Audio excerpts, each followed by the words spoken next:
നമസ്കാരം. നമുക്ക് കിട്ടിയ ഈ നൂറ്റാണ്ടിൽ ജീവിക്കുന്നവർക്ക് കിട്ടിയ വളരെ വലിയൊരു ഭാഗ്യമാണ് ഒരു തിരുവാതിര പാട്ട് കേൾക്കാനുള്ള ഒരു ഭാഗ്യം. നമുക്ക് എല്ലാവർക്കും ആ ഒരു ഭാഗ്യമുണ്ടായി. ഇന്ന് ഈ പാർട്ടി ലോകമെങ്ങും ചീടാൻ കാരണഭൂതൻ പിണറായി വിജയൻ എന്ന സഖാവു തന്നെ. അല്ല, അത് മനം പെരട്ടി പലതവണ ഓക്കാനം വന്നിട്ടുണ്ട് ഛർദ്ദിക്കാനായിട്ട്. അല്ല, അത് എഴുതിയ ഒരു കവി ഉണ്ടല്ലോ. അല്ല, അയാളാണ് ഇയാളെ ഏറ്റവും കൂടുതൽ ട്രോൾ ചെയ്തത് കേട്ടോ. ഞാൻ കരുതുന്നില്ല ഒരിക്കലും ഇദ്ദേഹത്തിനെ പുകഴ്ത്തി എഴുതിയതാണ് എന്ന്. ഞാൻ ട്രോൾ ചെയ്ത് എഴുതിയായിരിക്കും. ട്രോൾ തന്നെയാണ്. കാരണം ഒരു ലോകമെങ്ങും വിലസിടാൻ ഈ സഖാവാണെന്ന് പറയുമ്പോ ലോകത്ത് എവിടെയാണ് കമ്മ്യൂണിസ്റ്റ്? അല്ല, അതാണ് ഇല്ല എന്നാണ് പറഞ്ഞു വെച്ചത് ആ വരിയില്. ലോകത്ത് ഒരിടത്തും ഇല്ല, ഇന്ത്യയിലൊരിടത്തും ഇല്ല. ഇനിയിപ്പോ കേരളത്തിലേ ഉള്ളൂ. അപ്പൊ കേരളം നയിക്കുന്നത് പിണറായി വിജയനാണ്. അപ്പൊ പിന്നെ ലോകം എന്ന് പറയുന്നത് കേരളം മാത്രമാണ്. കമ്മ്യൂണിസ്റ്റ് പാർട്ടിയെ സംബന്ധിച്ചിടത്തോളം ലോകം എന്ന് പറയുന്നത് കേരളം മാത്രമാണ്. ആ കേരളം എന്ന് പറയുന്ന ലോകത്തിൽ പാർട്ടി നിലനിൽക്കാൻ കാരണക്കാരൻ ഈ പിണറായിയാണ് എന്ന് പറയുമ്പോൾ അതിനകത്ത് കൃത്യമായിട്ട് പറയുന്നുണ്ട് ലോകത്തൊരിടത്തും ഈ സാധനമൊന്നുമില്ല. കാരണം ഇദ്ദേഹത്തിന് കേരളം എന്ന് പറയുന്നത് അതാണ് ലോകം. ആ ലോകത്തിലെ എന്നാണ്. അതിനപ്പുറം ലോകം ഇല്ല അവർക്ക്. കാരണം ലോകത്തേക്ക് എവിടെ പോയി പറയും? എവിടെ ചെന്നാണ്? ഉത്തര കൊറിയയിൽ ചെന്നിട്ട് ഈ കമ്മ്യൂണിസ്റ്റ് പാർട്ടി നടത്താൻ ഉത്തര കൊറിയയിലെ കമ്മ്യൂണിസ്റ്റ് പാർട്ടി നടത്തുന്നത് പിണറായി വിജയൻ എന്ന് പറഞ്ഞാൽ ഉത്തര കൊറിയയിലെ കിങ് ജോങ് ഉണ്ടല്ലോ, ഓടിച്ചെടുത്തിട്ട് തകർക്കും. പിന്നെ ഈ എഴുതി അവനടാന്ന് പറഞ്ഞാൽ അപ്പൊ അവിടെ മിസൈൽ വിടുന്നേരം. കാരണം അയാളെ മിസൈൽ എന്ന് പറയുന്നത് അത്രയും ദൂരം വരാൻ ശേഷിയുള്ള മിസൈലുണ്ട്. അതുകൊണ്ട് അങ്ങോട്ട് പോയിട്ട് ഈ പിണറായി വിജയനാണ് അവിടെ കമ്മ്യൂണിസ്റ്റ് പാർട്ടി ഉണ്ടാക്കിയെന്ന് പറഞ്ഞാൽ അവിടെ ചെയ്യാൻ സമ്മതിക്കില്ല. പിന്നെ ചൈനയിൽ ചെന്നിട്ട് ഷിങ് ജോങ് പിന്നിന്റെ അടുത്ത് പോയി ചെന്നാലും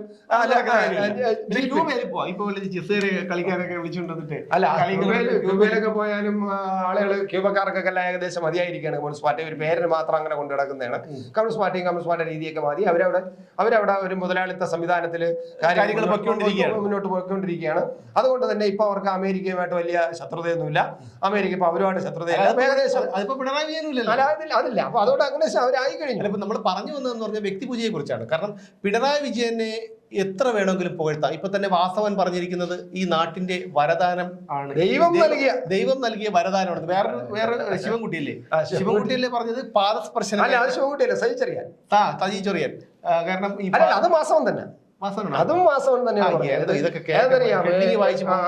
വാസവൻ തന്നെ. അതായത് ചെറുകോൽപ്പുഴ ഏതോ ഒരു സ്കൂളിന്റെ ആ മൈതാനത്തില് ഈ പിണറായി വിജയൻ എന്ന് പറയുന്ന ആ വ്യക്തിയുടെ പാദസ്പർശമേറ്റ് പുളകിതമായ ഈ മൈതാനം നാളെ ഇനി പിണറായി വിജയൻ പാദം കൊണ്ട് തൊട്ട ഒരു നവകേരള പിന്നെ മൈതാനമായിട്ട് മാറും. ഇത്തരക്കാരാണ് നമ്മുടെ നാട് ഭരിക്കുന്നത്. എത്രത്തോളം അല്ല, ഇവിടെ ഇത്രയും പുകഴ്ത്തിയിട്ട് ഇദ്ദേഹം ഒരു അക്ഷരം ഇതുവരെ വേണ്ടിയിട്ടില്ല.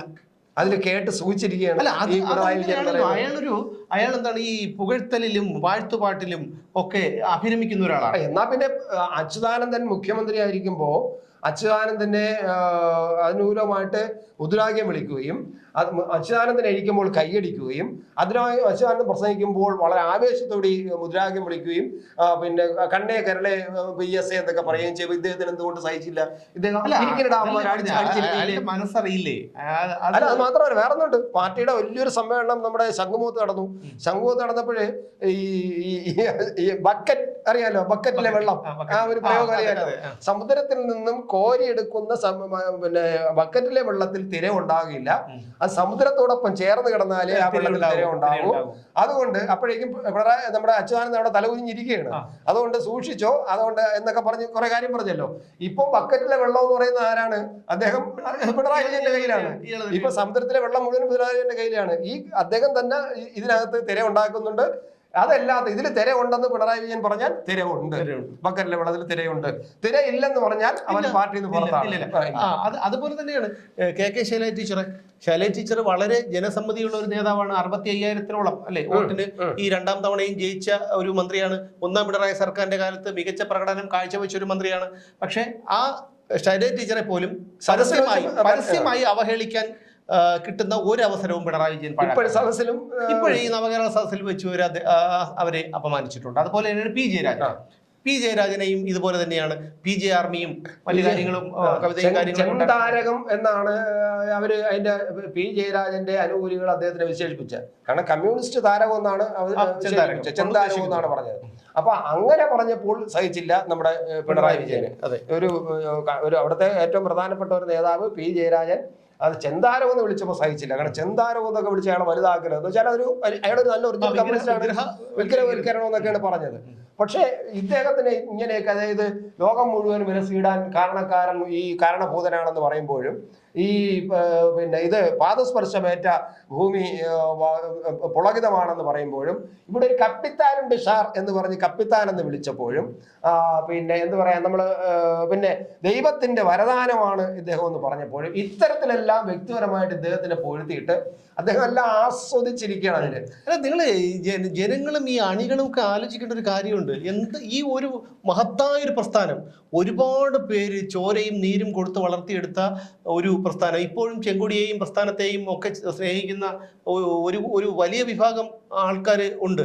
എന്തിനാണ് ഇതുപോലൊരു അധപനായ ഒരു അധപതിച്ചൊരു മനുഷ്യനെ ഇത്രയേറെ ഭയപ്പെടുന്നത്? അല്ല, അത് കമ്മ്യൂണിസ്റ്റ് പാർട്ടിയുടെ സ്വഭാവമാണ് സുമേഷ്. അത് കമ്മ്യൂണിസ്റ്റ് പാർട്ടി എന്ന് പറയുന്നത് അങ്ങനെയാണ്. സ്റ്റാലിനിസം എന്ന് പറയുന്നത് സോവിയറ്റ് യൂണിയൻ ഉണ്ടാക്കി വെച്ചിരുന്ന കാര്യങ്ങൾ നിങ്ങൾക്ക് അറിയില്ല. അവസാനം ചെഷസ്ക്യൂ അദ്ദേഹത്തിന്റെ പിന്നാലെ വന്ന അദ്ദേഹമാണ് അതിനെ ആദ്യമൊക്കെ ഉണ്ടാകുന്നു, പുറത്തു പിന്നീട് വന്നപ്പോൾ ഇദ്ദേഹത്തിനെ പിന്നെ സ്റ്റാലിനിസം കൊണ്ടുവന്ന കാര്യങ്ങളെല്ലാം ഇയാളില്ലാതെ കളഞ്ഞു. അപ്പൊ സ്വാഭാവികമായിട്ട് സ്റ്റാലിന്റെ കാലത്ത് 10,000-കണക്കിന് ജനങ്ങളെയാണ് അവിടെ കൊന്നൊടുക്കിയത്. ഇപ്പൊ പിണറായി വിജയൻ ആപ്പടെ എത്ര കൊന്നു? പിന്നെ പശ്ചിമ ബംഗാളിൽ അവര് 55,000 കൊന്നുള്ളൂ. 10,000-കണക്കിന് സാധാരണക്കാരായ കർഷക തൊഴിലാളികളെയും കർഷകരെയാണ്, അതായത് അവരുടെ പാടങ്ങളെ ഏറ്റെടുക്കുകയും അവരൊക്കെ ജീവിക്കാൻ വയ്യാത്ത അവസ്ഥ വരികയും ചെയ്തപ്പോൾ അവർക്ക് പട്ടിണിയായപ്പോൾ പ്രതിഷേധിച്ചതിനാണ് കൊന്നുകളയാണ് ചെയ്യണത്. വേറെ ഒന്നുമില്ല, അവിടെ കൊന്നുകളയുക, വേറെ നോക്കാനൊന്നുമില്ല. അങ്ങനെ സാധാരണക്കാരായ 10,000-കണക്കിന് റഷ്യൻ സാധാരണ ജനങ്ങളെ കൊന്നൊടുക്കിക്കൊണ്ടാണ് ഇവർ ഭരണം. അത് സ്റ്റാലിന്റെ കാലത്ത് മാത്രമല്ല, അതിനു മുമ്പ് നടന്നിട്ടുള്ളൂ. സ്റ്റാലിന്റെ കാലത്താണ് ഏറ്റവും അധികം ഉണ്ടായത്. ഇദ്ദേഹവും ഞാൻ പലപ്പോഴും ശ്രദ്ധിച്ചിട്ടുണ്ട്, ഇദ്ദേഹത്തിന്റെ ശരീര ഭാഷയും ആ ശരീര ചലനങ്ങളിലും ഒക്കെ മിക്കവാറും സ്റ്റാലിന്റെ ഒരു സ്വഭാവം കാണുന്നുണ്ട്. സ്റ്റാലിന്റെ ഭൂതം ഇദ്ദേഹത്തിലേക്ക് കയറിയിട്ടുണ്ടോ വന്നിട്ടുണ്ടോ പലപ്പോഴും എനിക്ക് സംശയം തോന്നിയിട്ടുണ്ട്. സ്വാഭാവികമായിട്ടും അദ്ദേഹത്തിന്റെ ആ രീതിയും സംസാരവും ആ ചലനങ്ങളും പിന്നെ ചില കാര്യങ്ങളിൽ പ്രതികരിക്കുന്നതും എല്ലാം സ്റ്റാലിന്റെ ഒരു സ്വഭാവമുണ്ട്. സ്വാഭാവികമായിട്ടും അത് കമ്മ്യൂണിസ്റ്റ് പാർട്ടിയുടെ ഒരു അടിസ്ഥാനപരമായ സ്വഭാവമാണ്. അതാണ് ഒരു പ്രശ്നം എന്ന് പറയുന്നത്. അതുകൊണ്ട് സംഭവിക്കുന്നത് എന്ന് പറഞ്ഞാല് ഈ പ്രസ്ഥാനം എന്താണ് എന്നത് ജനങ്ങളെ മനസ്സിലാക്കി കൊടുക്കാനുള്ള ഒരു ശ്രമം ഉണ്ടായില്ലെങ്കിൽ ഇപ്പോഴും പാവങ്ങൾ കുറെ പേര് ഇതെന്തോ മഹത്തായ പ്രസ്ഥാനമാണ് എന്ന് ധരിച്ച് നടക്കും. അല്ല, പക്ഷെ മറ്റൊരു കാര്യമുണ്ട്. ഇപ്പോ ഈ നവകേരള സദസ്സിന് തന്നെ പിണറായി വിജയൻ പങ്കെടുത്ത അല്ലെങ്കിൽ പ്രസംഗിക്കുന്ന സ്ഥലങ്ങളിലൊക്കെ ജനപങ്കാളിത്തം വളരെ കുറവായിരുന്നു. അതായത് ഇവര് സമ്മർദ്ദപ്പെടുത്തിയും ഭീഷണിപ്പെടുത്തിയും ഈ അയൽക്കൂട്ടക്കാരെയും കുടുംബശ്രീക്കാരെയും ഒക്കെ കൊണ്ടുവന്നെങ്കിൽ പോലും അവരൊക്കെ ഇറങ്ങിപ്പോയി. അദ്ദേഹം പ്രസംഗിച്ചുകൊണ്ടിരിക്കുമ്പോ ബോക്സിൽ അദ്ദേഹത്തിന്റെ പ്രസംഗം കേട്ടോണ്ടിരിക്കുമ്പോൾ നമ്മൾ പലപ്പോഴും കണ്ടതാണ്, പല വീഡിയോ കണ്ടതാണ്. ആൾക്കാർ ചുമ്മാ എവിടെയോ ഒരു സ്ഥലത്ത് 6 മിനിറ്റ് കൊണ്ട് പ്രസംഗം അവസാനിപ്പിക്കേണ്ടി വന്നു. അദ്ദേഹത്തിന്റെ പ്രസംഗത്തോട് ആരും കേൾക്കാനൊന്നുമില്ല. പറയുന്ന ജനങ്ങളിലേക്ക് ഇറങ്ങുന്ന ജനങ്ങളുടെ എന്തൊക്കെയോ പറയാൻ വന്നതാണ്. ആരാണ് പിണറായി വിജയനെയും ഈ കമ്മ്യൂണിസ്റ്റ് പാർട്ടിയെയും ഇപ്പോൾ അനുകൂലിക്കുന്നത്? ഇതുപോലുള്ള ഈ ആഷോയെ പോലെയുള്ള, ഈ ഹസൻ മുബാറക്കിനെ പോലെയുള്ള, ഈ നിതിൻ പുല്ലനെ പോലെയുള്ള കുറെ പുല്ലന്മാർ മാത്രമാണ് ഈ പിണറായി വിജയനെയും പാർട്ടിയെയും ഇപ്പോഴും ന്യായീകരിച്ച് കൂടെ നിൽക്കുന്നത്. എന്തുകൊണ്ടാണെന്ന് ചോദിച്ചാൽ പോലീസ് ജീപ്പ് തല്ലിപ്പൊട്ടിക്കാം, പോലീസുകാരെ അടിക്കാം, ഇനി ബംഗാളിൽ നടത്തക്ക രീതിയിലുള്ള ഒരു സിറ്റുവേഷൻ ഇവിടെ ഉണ്ടായിരുന്ന ഇവർ ഇതല്ല, ഇതിനപ്പുറം ചെയ്യും ഇവിടെ. അതിനുവേണ്ടി മാത്രമാണ് തങ്ങൾ ചെയ്യുന്ന എന്തൊരു തെമ്മാടിത്തരത്തെയും കുറ്റകൃത്യങ്ങളെയും സപ്പോർട്ട് ചെയ്യും ഈ പാർട്ടി എന്നുള്ള ഒരു ഉത്തമ ബോധ്യം അവർക്ക് തന്നെയുണ്ട്. അതുകൊണ്ടാണ് ഇവരെല്ലാവരും അവരോടൊപ്പം നിൽക്കുന്നത്. അല്ലാതെ ഈ പ്രസ്ഥാനം അവരെ സംബന്ധിച്ചിടത്തോളം എന്താണ് കമ്മ്യൂണിസം? ഇംഗുല ചിന്താവ, പിണറായി വിജയൻ ചിന്താവ, ഇതാണ് അവരെ സംബന്ധിച്ചിടത്തോളം കമ്മ്യൂണിസം. കമ്മ്യൂണിസം എന്താണ് എന്നറിയാവുന്ന ഒരാളും ഇത് ചെയ്യില്ല എന്നാണ്. അതുകൊണ്ടാണ് അദ്ദേഹം ഇത്രയും, ഞാൻ നേരത്തെ പറഞ്ഞു, ഇത്രയും പേർക്ക് എതിരായിട്ട് വ്യക്തിപൂജ നടത്തുന്നു, കമ്മ്യൂണിസ്റ്റ് പാർട്ടിയിൽ വ്യക്തിപൂജ പാടില്ല എന്നൊക്കെ പറഞ്ഞിട്ടും ഇദ്ദേഹത്തിന് എത്രയധികം വ്യക്തിപൂജ നടത്തിയിട്ട് എന്തുകൊണ്ട് ആരും മിണ്ടുന്നില്ല? ഈ സംസ്ഥാന കമ്മിറ്റി എന്ന് പറയുന്ന കുറെ പേരുണ്ടല്ലോ സംസ്ഥാന കമ്മിറ്റിക്കകത്ത്. ഇതിൽ ഈ സംസ്ഥാന കമ്മിറ്റിക്കകത്ത് ഇരിക്കുന്ന അല്പമെങ്കിലും സ്വന്തം നട്ടല്ലും സ്വന്തം തലച്ചോറുള്ള ആരെങ്കിലും ഉണ്ടോ ഈ സംസ്ഥാന കമ്മിറ്റിക്കകത്ത്? അവർക്ക് എന്തുകൊണ്ട് ഇത്തരത്തിലുള്ള ഒരു പിന്നെ വ്യക്തിപൂജ നടക്കുമ്പോൾ, അതായത് ദൈവത്തിന്റെ വരദാനമാണെന്ന് ഒരു സംസ്ഥാന കമ്മിറ്റി അംഗം പറയുമ്പോൾ, അത് മന്ത്രിയാണെങ്കിലും ആരായിരുന്നാലും അതിനെ ചോദ്യം ചെയ്യാൻ എന്തുകൊണ്ട് ഈ സംസ്ഥാന കമ്മിറ്റി അംഗങ്ങൾക്ക് കഴിയുന്നില്ല? ഈ പാദസ്പർശമേറ്റ ഭൂമി പുളകിതമായി എന്ന് പറയുമ്പോൾ ഇതിൽ പരം ഒരു വ്യക്തിപൂജ, ഭൂമി ആ പാദം ഒന്ന് ഭൂമി കുത്തിയപ്പോൾ ഭൂമി വിചാരിച്ചിട്ടുണ്ടെന്ന് പിളർന്ന് കിട്ടിയിരുന്നെങ്കിൽ ഇന്ന്. കാരണം ഭൂമി സത്യമായിട്ടും ഭൂമി ഒരു സത്യമുള്ള ഒരു സംഭവമാണല്ലോ. കാരണം അത്രയ്ക്ക് ഞാൻ പറഞ്ഞല്ലോ ഇത്രയും ഈ സാധാരണക്കാരായ ജനങ്ങൾ ഇത്രയും വെറുക്കുകയും ഇത്രയും വിമർശിക്കുകയല്ല അല്ലേ, ആ രീതിയിലുള്ള പദപ്രയോഗങ്ങളാണ് സാധാരണക്കാരായ ജനങ്ങൾ ഇദ്ദേഹത്തിനെതിരെ ഉപയോഗിക്കുന്നത്. എന്തുകൊണ്ടാണത്? കയ്യിലിരിപ്പുണ്ട്. പൊതുസ്ഥലത്ത് നിൽക്കുമ്പോൾ ജനങ്ങൾ പറയുന്നത് നമുക്കറിയാം. നമ്മൾ പറയുമ്പോൾ ഇത് നമ്മൾ വെറുതെ എക്സാജറേറ്റ് പറയുന്നതാണ്, അല്ല, സത്യമാണ് പറയുന്നത്. നിങ്ങൾക്കും അറിയാമായിരിക്കും, നിങ്ങളും പലരും ഒക്കെ പൊതുസ്ഥലങ്ങളിൽ ഇരിക്കുമ്പോൾ, ബസ് യാത്ര നടത്തുമ്പോൾ, ബസ് സ്റ്റോപ്പിൽ ഇരിക്കുമ്പോൾ, കല്യാണത്തിന് ഇരിക്കുമ്പോൾ, മരണ വീട്ടിൽ പോകുമ്പോൾ നിങ്ങളൊന്ന് സൈലന്റ് ആയിട്ട് നിങ്ങൾ മാറി നിന്നാൽ, നിങ്ങൾ നേതാവാണെന്ന് അറിയാമെങ്കിൽ അവരാരും ഒന്നും പറയില്ല, കാരണം പേടിച്ചൊന്നും പറയില്ല. അതേസമയം നിങ്ങൾ നേതാവെന്ന് അറിഞ്ഞുകൂടെന്നുണ്ടെങ്കിൽ അവിടുത്തെ ജനങ്ങളിരുന്ന് പറയുന്നത് നിങ്ങൾക്ക് സ്വകാര്യമായിട്ടിരുന്ന് കേട്ടു നോക്കുക. സത്യം പറഞ്ഞാൽ അപ്പോൾ നിങ്ങൾക്ക് മനസ്സിലാവും ജനങ്ങളുടെ പൾസ് എന്താണ്, ഇതിനെന്താണ്. അവരെല്ലാവരും ഈ പ്രേക്ഷകരിൽ മിക്കവാറുള്ള എല്ലാവരും കേട്ടിട്ടുണ്ടായിരിക്കും. പിന്നെ ചേട്ടൻ ഇത് കൂടെ പറയുമ്പോഴത്തേക്കും സംഖ്യയാണെന്ന് വിചാരിക്കും. യഥാർത്ഥത്തിൽ എന്താണ് രാഷ്ട്രീയം എന്താണ്? ഞാൻ സംഖ്യയൊന്നുമല്ല, ഞാൻ കമ്മ്യൂണിസ്റ്റ് പാർട്ടി പ്രവർത്തകനായിരുന്നു.